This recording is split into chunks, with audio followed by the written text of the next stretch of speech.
छैये सुहागरा त गेलिए खिसियाई बोलू कथी लेबै जाना मुहावा दिखाई छैये सुहागरा त गेलिए खिसियाई बोलू कथी लेबै जाना मुहावा दिखाई लगे छे गरमिया बिना बडुलइए देता हो ना ए राजा हो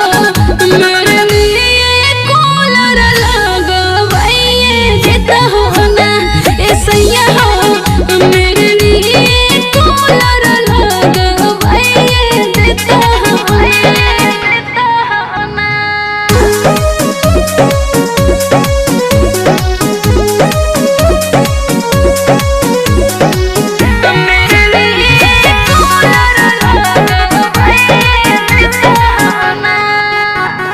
आज के रतिया रोकवे जवानी हमर तोड़ देते खूटा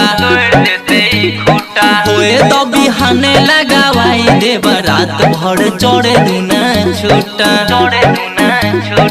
आज के रतिया जे रोकवे जवानी हमर तोड़ देते खूटा होए तो बिहाने लगावाई देब रात भर चढ़े दुना छोटा गुलाब के फूलवा से सजिया सजाइए देता हो ना ए सैया हो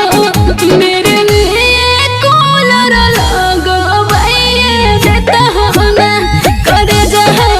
मेरे लिए कूलर लगवाइए देता हो ना मेरे लिए कूलर लगवाइए देता हो ना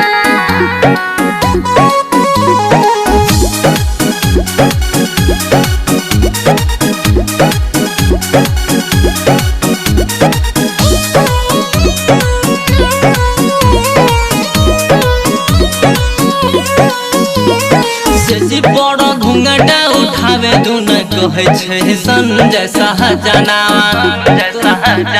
दीपक पर दीपक के है बाता मानो रुसु नहीं कुलर कहरानावा